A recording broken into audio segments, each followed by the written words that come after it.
आज cat academy में बड़े ही इम्पोर्टेंट टॉपिक पर वीडियो बन रहा है ये, और ये हर स्टूडेंट को, हर माता पिता को, हर गार्जियन को ये देखना चाहिए, क्योंकि हर किसी की ज़्यादातर समस्या ये रहती है। बच्चे यहाँ पता नहीं कितनी बार मुझसे पूछते रहते हैं, फ़ोन पे भी, यहाँ आके कोचिंग में भी, कैट अकेडमी में पूछते रहते हैं कि भाई ये हमें इंटर के बाद क्या करना चाहिए, हमारे पास फ्यूचर ऑप्शन क्या है। कैरियर संबंधी बातें 10 मिनट तो खैर ज़्यादा हो जाएंगे, 5-6 मिनट में मैं आपको शॉर्ट में बताता हूँ कि मुख्य कोर्स जो इंटर के बाद हम कर सकते हैं, जिससे कि फ्यूचर ब्राइट हो जाएगा। ये घूमने फिरने से अच्छा, अपना टाइम बर्बाद करने से अच्छा, साल बर्बाद करने से अच्छा तुम्हारे पास ऑप्शन ये है कि ये कोर्स करो और आराम से अपना फ्यूचर सेटअप करो और ज़िंदगी भर आप पैसा बैठ के कमाते रहो, क्योंकि हर किसी का टारगेट कहीं ना कहीं पैसा कमाना ही होता है कि सही से हम कहीं अपना फ्यूचर सिक्योर करें।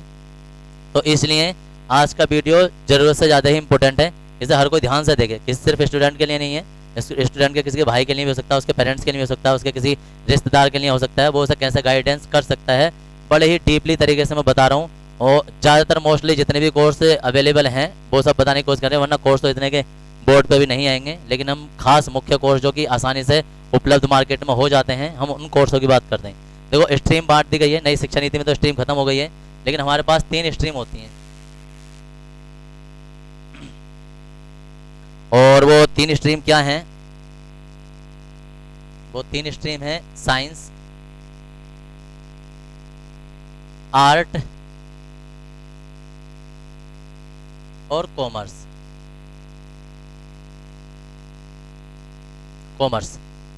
ये 3 स्ट्रीम हमारे। अब इन 3 स्ट्रीम में सबसे पहले आपने 12th किया साइंस से, आर्ट से भी 12th किया और कॉमर्स से भी 12th किया। 12th करने के बाद में अब यहाँ से खड़े होकर सोचते हैं कि क्या करें। तो सबसे पहले देखो, मैं कॉमर्स वालों की थोड़ी सी बात बताता हूँ। दरअसल आर्ट वालों की पहले सुन लेते हैं कि ये आर्ट वाले क्या कर सकते हैं। देखो, सबसे पहले इनके पास जो ऑप्शन होता है, जो कि ज़्यादातर लगभग 50% से ऊपर बच्चे इस चीज़ को सिलेक्ट करते हैं, वो होता है कंपटीशन लाइन में चले जाते हैं। वो कंपटीशन लाइन में, अब कंपटीशन लाइन का मतलब होता है कि वो एसएससी वगैरह की तैयारी करने लगते हैं, यूपीएससी की तैयारी करने लगते हैं, या पीसीएस की तैयारी करने लगते हैं, या इसी तरह के कोई भी पटवारी वगैरह, या कोई भी समीक्षा अधिकारी, या इस तरीके की, तो ये स्टेनो की और क्लर्क की, इन चीज़ों की तैयारी पीओ वगैरह की करने लगते हैं। ये सब इसमें एसएससी में, सीजीएल में, ये सब आ जाते हैं। ये होता है आर्ट वाले अगर करना चाहें। अगर कोई ये ना करना चाहे तो फिर उसके बाद दूसरा ऑप्शन क्या है? तो वो जो दूसरे नंबर पर कुछ बच्चे करते हैं, या तो वो बीए में एडमिशन ले लेते हैं और अपनी मनपसंद के थोड़े सब्जेक्ट ले लेते हैं, बीए में एडमिशन ले लेते हैं, या बीबीए में चले जाते हैं। ये मैनेजमेंट कोर्स होता है। बीसीए ज़्यादातर मैथ वालों के लिए होता है, बीसीए करने के लिए उसमें थोड़ा मैथ चाहिए होता है शायद, तो बीसीए भी कर सकते थे, लेकिन वो ये नहीं कर पाते। बीबीए, पीजीडीसीए कर लेते हैं बीए के बाद में, पीजीडीसीए ये कर सकते हैं। मैं जो भी बता रहा हूँ वो ऐसे कोर्स बता रहे हैं कि इससे फ्यूचर बनेगा ही बनेगा। किसी में थोड़ा ज़्यादा टाइम लग सकता है, किसी में कम टाइम लग सकता है, लेकिन इससे बनेगा ही बनेगा। तीसरा है, तुम्हारे पास कोई कंप्यूटर कोर्स कर सकते हो। कंप्यूटर कोर्स जैसे कि ओ लेवल वगैरह है, अकाउंटेंसी है, जीएसटी है जो कि आजकल बहुत ट्रेंड में चल रहा है, या आयकर वगैरह के जो रिटर्न भरने वाले फॉर्म होते हैं, रिटर्न वाले, इन तरीके के संबंधी, या सॉफ्टवेयर इंजीनियर बन जाते हैं।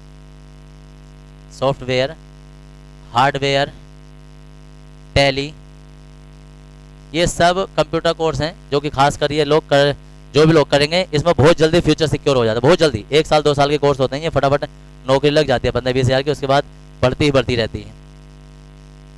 फिर चौथा जो है, ये आर्ट वाले एलएलबी भी कर सकते हैं। एलएलबी करो, एलएलएम करो, और उसके बाद में कहीं भी अपना कोई भी एक चैम्बर लेके और अपनी प्रैक्टिस शुरू कर दो, या और जब अच्छी प्रैक्टिस करते हो तो हाई कोर्ट में, सुप्रीम कोर्ट में बहुत ऑप्शन है। इसके बाद तो तुम जो भी है वो तो हर किसी को बता के, वकील बनने के बाद में कभी भी आदमी भूखे तो मरते नहीं है, भले से गरीब आदमी कितने भूखे मर जाए, लेकिन वकील कभी भी किसी को नहीं बकसते। मैं किसी वकील की बुराई नहीं कर रहा हूँ, लेकिन फिलहाल ये जो खर्चे हैं वो होते ही होते हैं, क्योंकि मुकदमेबाजी में ज़्यादातर लोग परेशान ही रहते हैं, जिस पे जो फंस जाते हैं वो ज़िंदगी भर लगभग उनका चलते ही रहता है। तो ये सब है कंपटीशन। अगर कोई गए पुलिस वुलिस वगैरह में, तो वो हम यहाँ से ही बता रहे थे कि ये पीसीएस के थ्रू, एसएससी के थ्रू, या और भी पुलिस वगैरह की भर्ती निकलती हैं, पुलिस या आर्मी की भी तैयारी इसमें हो जाती है, एयरफोर्स की भी हो जाती है। एयरफोर्स, एयरफोर्स की तैयारी इसमें हो जाती है। ये है वो कोर्स जो कि इंटर के बाद में जो आर्ट सेंटर के हुए हैं वो लोग ये सब कर सकते हैं। फिर बात आती है कॉमर्स की। तो जो ये कोर्स कर सकते हैं ना, जो ये कोर्स कर सकते हैं, सेम वही सब लोग ये कोर्स भी ये कर सकते हैं आर्ट वालों की तरह। इनका थोड़ा सा एक बैंकिंग का कोर्स और ऐड हो जाता है। और जो कोर्स ये करते हैं सॉफ्टवेयर हार्डवेयर वगैरह के और कॉमर्स वाले करते हैं तो इन्हें ज़्यादा ऑप्शन रहते हैं। अगर PGDCA वगैरह भी करेंगे या और आगे MBA वगैरह भी करेंगे, इसमें जितने इसके बाद में करने के बाद में अगर कोई ये BBA वगैरह करता है, जैसे 5 में तुमने किसी ने BBA करा या BA करा, उसके बाद में MBA करा और यही काम इसने भी किया कि इसने भी MBA किया, तो कंपनी वाले इस MBA को जो कॉमर्स से क्या होता है इसे ज़्यादा प्रेफरेंस देते हैं कंपैरिजन आर्ट वाले के। ये रियलिटी है। तो जब कोई कॉमर्स से करते हैं तो इसमें थोड़े से चांस ज़्यादा रहते हैं, ये सब भी कर सकते हैं। और दूसरे जो कि हम टेक्निकल क्षेत्र में अगर जो चाहें, कोई कहे यार इंजीनियर क्या हम इससे बन सकते हैं, तो इंजीनियर ऐसा नहीं है, इंजीनियर हम इससे भी बन सकते हैं। हाई स्कूल में साइंस होनी चाहिए और हम पॉली वगैरह भी कर सकते हैं। पॉलिटेक्निक इससे भी हो जाएगा। ये होता है पॉलिटेक्निक हाई स्कूल लेवल का कोर्स होता है, तो ये कर सकते हैं। ITI वगैरह भी कर सकते हैं। ये बहुत छोटे छोटे टेक्निकल कोर्स होते हैं जिससे हम सब इंजीनियर कहलाते हैं। को इंजीनियर मतलब इंजीनियर के असिस्टेंट, इनसे हम ये सब बन जाते हैं। अब ये सब जितना भी है ये ठीक है, इनमें से कोई सा भी एक कोर्स सिलेक्ट करो और कोर्स सिलेक्ट करने के बाद में उसमें तुम ट्राई करते रहो जो भी तुम्हें करना है और आगे उसी काम में लगे रहो। 1 साल बाद 2 साल बाद ज़्यादा से ज़्यादा 4 साल के या 5 साल के कोर्स हैं, इनमें कहीं ना कहीं फाइनल करके तुम्हें ये मिल ही जाएगा। इसमें एक आगे जो हमारे पास 4 साल का B.Ed आ रहा है वो आ रहा है, ये भी सब इसमें कर सकते हैं। इसमें हम B.Ed कर सकते हैं, BA B.Ed वगैरह B.Ed कर सकते हैं, M.Ed कर सकते हैं, PhD कर सकते हैं और M.Phil वगैरह तो अब ख़त्म होने जा रहा है। M.Phil था वो, तो ये भी हम कर सकते हैं। तो ये कोर्स हैं और यही सब ये भी कर सकते हैं अपने सब्जेक्ट के हिसाब से, जो भी तुम्हें सब्जेक्ट अच्छा लगता हो जिस चीज़ में, उस चीज़ में हम ये कर सकते हैं। यानी कि एजुकेशन लाइन में चले जाएँ तो एजुकेशन लाइन में भी हम जा सकते हैं। सब्जेक्ट कोई बुरा नहीं होता है, उस सब्जेक्ट में विशेष योग्यता होनी चाहिए। हिंदी में भी टीचर बनते हैं, साइंस में भी टीचर बनते हैं, आर्ट में टीचर बनते हैं, सैलरी भी लगभग सबके बराबर ही रहती है। तो वो नहीं है किसी भी जॉब में कोई आर्ट से जाए, कॉमर्स से जाए या साइंस से जाए, जब किसी जॉब में जाते हैं तो वो सैलरी उनकी लगभग सबकी समान ही रहती है, किसी की कम नहीं होती है कि आप साइंस से हो तो आपको ज़्यादा। तो ये कोर्स हैं जो ये कोर्स कर सकते हैं वो ये भी कर सकते हैं। इसमें बैंकिंग का ऑप्शन, PO वगैरह क्लर्क के ऑप्शन थोड़े से बढ़ जाते हैं, जो कि कुछ कॉमर्स से के कोर्स होते हैं। ये सब है। अगर कोई कंपटीशन में जा रहा है तो रेलवे वगैरह के कंपटीशन इसी में आ जाते हैं। तो अगर कोई कोर्स बीच में छूट रहा हो या अभी करंट में मुझे याद नहीं आ रहा हो तो कमेंट करके आप बता सकते हो यूट्यूब पर। तो इतना है। अब आ जाओ साइंस में। अब साइंस में भी 2 अलग अलग दुनिया है, सबको पता है क्या है। एक तो मैथ वाले होते हैं, एक बायो वाले स्टूडेंट होते हैं, बायोलॉजी। अब इनमें भी क्या क्या हो सकते हैं। तो मैथ वाले तो याद रखना ये सारी चीज़ें सब कर सकते हैं जितनी भी हैं। वो 1 वाला हमारा जो है ये 1 भी कर सकते हैं जो आर्ट में है। जब 12th जिसने किया होगा तो वो आर्ट वाले सभी कोर्स कर सकता है।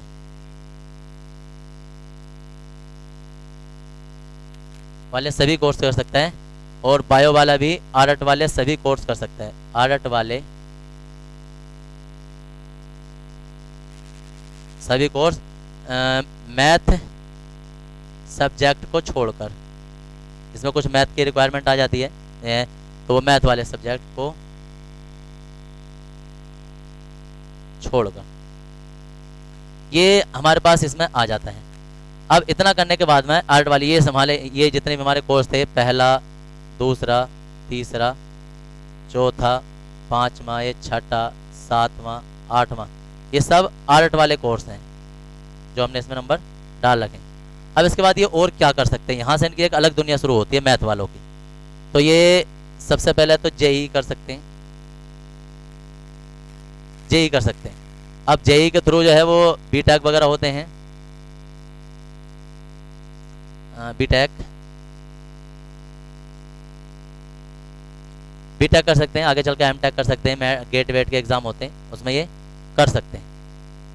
अब इस चीज़ को मैं थोड़ा सा ये बताना भूल गया था, इसमें जैसे MBA करते हैं तो MBA हमारे पास मैट के थ्रू हम MBA कर सकते हैं, कैट के थ्रू भी कर सकते हैं, उसमें मैथ की रिक्वायरमेंट रहती है शायद, तो मैट के थ्रू हम MBA कर सकते हैं। ये मैनेजमेंट कोर्स होते हैं जो ग्रेजुएशन के बाद होते हैं। अब बात आती है JEE कर सकते हैं BTech इसमें। फिर ये सब कोर्स आए गए हैं कंपटीशन वगैरह में जिसमें ये जा रहे हैं, सब कुछ है। फिर इसमें 10th में आप BCA कर सकते हैं, 11th में BCA MCA कर सकते हैं। बैंकिंग की जो कॉमर्स वाले कर सकते हैं, कॉमर्स वाले भी कर सकते हैं, और मैथ वाले तो जरूरी कर सकते हैं। बैंकिंग की जॉब जिसमें कि PO वगैरह के इसलिए रिक्वायर मांगते हैं तो इसमें आ जाते हैं। कुछ एयरफोर्स के कोर्स होते हैं जिसमें जो इंटर लेवल पर होते हैं, जिसमें मैथ मांगा जाता है, तो वो एयरफोर्स और नेवी के होते हैं।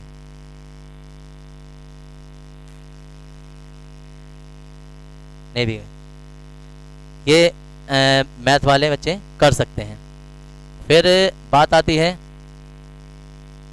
इसके अतिरिक्त और क्या कर सकते हैं, तो कुछ प्राइवेट ऐसे कोर्स होते हैं, जैसे कि हमारे पास पॉलिटेक्निक होता है तो इसकी इक्विवेलेंट ही को टेक्निकल डिग्रियाँ होती हैं, जिससे कि हम ऐसे तो इसमें BTech के थ्रू सॉफ्टवेयर इंजीनियर बन सकते हैं, लेकिन अलग से भी कुछ ऐसे कोर्स होते हैं जिससे कि सॉफ्टवेयर यानी एप्लीकेशन डेवलपमेंट के या प्रोग्रामिंग के या ये साइट वगैरह बनाने के कंप्यूटर से संबंधित कोर्स होते हैं, जिसमें टेक्निकल इंजीनियरिंग की ज़रूरत होती है, तो टेक्निकल कोर्स भी कर सकते हैं।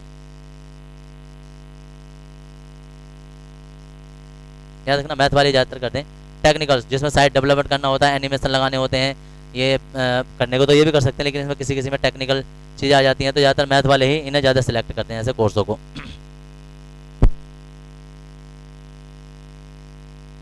इसके बाद क्या आ जाता है, मैथ वाले जितना ये कर सकते हैं। बाकी इनमें जो टीचिंग लाइन में जाना चाहते हैं, टीचिंग लाइन में, तो वो BSc कर सकते हैं, BSc के बाद MSc कर सकते हैं, MSc BSc के बाद में ही वो B.Ed वगैरह भी कर सकते हैं, B.Ed या BPT वगैरह या और जितने भी इस तरीके के कोर्स आते हैं, M.Ed भी हो जाता है, PhD कर सकते हैं फिजिक्स से, केमिस्ट्री या मैथ से। JRF के फॉर्म आते हैं, उसमें रिसर्च वर्क के लिए उसमें स्कॉलरशिप फेलोशिप मिलती है, तो इस लाइन में भी ये जा सकते हैं। ये सब क्या है कि इंटर के बाद में BSc MSc ये तुम्हारी एजुकेशन लाइन हो गई है। तो एजुकेशन लाइन, ये टेक्निकल लाइन, मैथ वाले दोनों लाइन में जा सकते हैं। बाकी कंप्यूटर लाइन है वो तो सब है ही, जितने भी हैं ये मैथ वालों का प्रोसेसर है। इसके बाद बात आती है कि ये बायो वाले क्या करें, तो बायो वाले वो सारे आर्ट वाले कोर्स तो कर ही सकते हैं, पहला वाला भी, दूसरा वाला भी, तीसरा भी, चौथा भी, ये 5वां भी करेंगे, 6वां भी, 7वां भी, 8 भी और ये 9 भी, ये सारे कोर्स करेंगे। लेकिन उसके बाद यहाँ ऑप्शन बहुत ज़्यादा बढ़ जाते हैं। इसके बाद जो 10वां ऑप्शन तुम्हारे पास आता है वो आता है नीट। नीट के थ्रू जो है वो 5 प्रकार से एडमिशन दिया जाता है। एक तो एलोपैथिक में जाता है, एलोपैथिक जिससे कि हम MBBS वगैरह बनते हैं। फिर तो आयुष के में हमारे पास कोर्स आते हैं। अब आयुष में कोर्स जो है वो 5 प्रकार के कोर्स होते हैं, और सबसे पहले जो है वो होता है इसमें BUMS, फिर एक इसमें आता है BHMS, फिर इसके बाद आता है BAMS, फिर इसमें आता है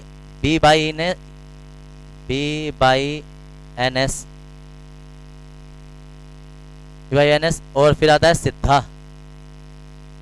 अब ये क्या होता है, बैचलर ऑफ यूनानी मेडिसिन एंड सर्विस, BUMS, यानी कि इसमें यूनानी मेडिसिन ही आप अपने क्लिनिक वगैरह में रख सकते हो। Bachelor of homeopathy medicine and surgery, तो बैचलर ऑफ इसमें क्या है, होम्योपैथिक दवाएं रख सकते हैं। फिर आता है BAMS, तो बैचलर ऑफ आयुर्वेदिक दवाइयों के लिए होता है, आयुर्वेदिक रख सकते हैं। बैचलर ऑफ योगा, अब ये क्या होता है, योगा वाला कोर्स होता है। एक आता है सिद्धा, जो ज़्यादातर साउथ ईस्ट वगैरह में इसमें ये कोर्स ज़्यादा चलता है, सिद्धा वाला, ये भी जड़ी बूटी का ही कोर्स होता है। 5 तरह के कोर्सेज में आते हैं, और भी इसमें DPT BCC, अब कोर्सेज तो एक ही जा रही है शायद 2020 या 19, ये 20 के बाद में जो BSc नर्सिंग है, BSc नर्सिंग वो भी नीट में चला जाए, और भी नीट में बहुत सारे कोर्स जाने वाले हैं, तो इसके लिए एक अलग से टॉपिक बनाएंगे, और क्या क्या कैसे कैसे हम इसमें डॉक्टरी लाइन में जाएंगे, और इसमें कौन कौन से कोर्स किस तरीके से कर सकते हैं, और उनके लिए क्या क्या क्वालिफिकेशन, क्या क्या कट ऑफ मार्क्स जाएगा। बहुत अच्छा लंबा टॉपिक है, तो अभी तो फिलहाल हम खास बातें इसमें बता रहे हैं, ये होते हैं। अब बहुत सारे लोगों के लिए ऐसा ऑप्शन होता है कि यार हम नीट का एग्ज़ाम क्वालिफाई नहीं कर पाए तो आपकी ज़िंदगी में डॉक्टर नहीं बनेंगे, या हम खत्म हो जाएंगे, या अब हमारे पास सब कुछ बचेगा नहीं, हमारे इतने 3-4 साल हमने बर्बाद कर लिया, अब हम क्या करें। तो बहुत सारे ऐसे कोर्स होते हैं जिससे कि आप प्राइवेट प्रैक्टिस कर सकते हो, गांव में, देहात में, कई सारे बहुत सारे कोर्स होते हैं। उसके लिए आप हमारे कैट अकेडमी चैनल पर या उसमें कमेंट करके पूछ सकते हो, या इसमें मोबाइल नंबर है उस पर फ़ोन कर सकते हो। बहुत डीपली तुम्हें बताया जाएगा कि अगर किसी का नीट में नंबर नहीं आया है या डॉक्टर लाइन में कोई जाना चाह रहा है विदाउट नीट के थ्रू, तो और बहुत सारे कोर्स हैं जो विदाउट नीट के थ्रू भी आप प्राइवेट प्रैक्टिस कर सकते हो, प्राथमिक उपचार वगैरह कर सकते हो, अपना छोटा क्लिनिक खोल सकते हो। बहुत सारे ऐसे कोर्स हैं जो तुम इसमें कर सकते हो। अब बात आती है कि इसके बाद में 12th के बाद में और क्या कर सकते हैं। 11वां ज़्यादातर बच्चे करते हैं, तो वो करते हैं बी फार्मा या डी फार्मा। बी फार्मा या डी फार्मा, इनसे क्या होता है कि जो दवाइयाँ मेडिसिन वगैरह बनती हैं, कैसे परचेसिंग की जाती है, कैसे उन पर डेट वगैरह लगाई जाती है, मार्केटिंग में कैसे यूज़ किया जाता है, कैसे बनाई जाती है, बी फार्मा में आ जाता है। दवाइयाँ मेडिकल स्टोर में रख के कैसे बेची जाती हैं, वो डी फार्मा के थ्रू मेडिकल स्टोर खोल सकते हैं, ये सब चीज़ें आ जाती हैं। और लगभग मोस्टली जो है वो बायोलॉजी से संबंधित यही कोर्स है। बाकी तो आप उसमें बीएससी वगैरह कर ही सकते हैं, बीएससी, जो कि ये सब कोर्स हैं वो सब इसमें कर सकते हैं बीएससी में भी। तो ये सब हमारे पास 3 कैटेगरी थी जिनमें के बच्चे ज़्यादातर कंफ्यूज रहते हैं कि हम क्या करें, तो ये सब कर सकते हैं। और भी डिटेल के लिए कैट अकेडमी के मोबाइल नंबर पर फ़ोन करो और डिटेल जानने के लिए ये संपर्क करो। फ्यूचर ब्राइट किया जाएगा, करने की कोशिश करी जाएगी और आपको लास्ट टाइम तक बताया जाएगा कि आप क्या कर सकते हो। फ्री गाइड, कोई चीज़ का चार्ज नहीं है। आप आइए, कॉन्टैक्ट नंबर फ़ोन कीजिए कॉन्टैक्ट नंबर पर और अपने भविष्य को, अपने फ्यूचर को सिक्योर कीजिए। आपका ब्राइट फ्यूचर करना ही हमारा एकमात्र लक्ष्य है, ये सिर्फ भटकना नहीं है। थैंक यू, धन्यवाद।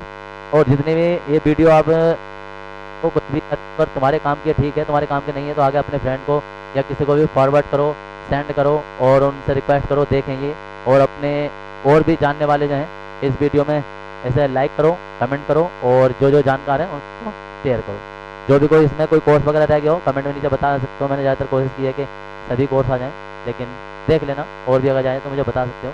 बहुत डीपली कोर्स बताना होता है, लेकिन मैंने थोड़ा शॉर्ट में निपटाने की कोशिश की है, ठीक है। तो इसलिए और क्वेरी के लिए आप कैट अकेडमी के कॉन्टैक्ट नंबर पर फ़ोन कर सकते हो। धन्यवाद।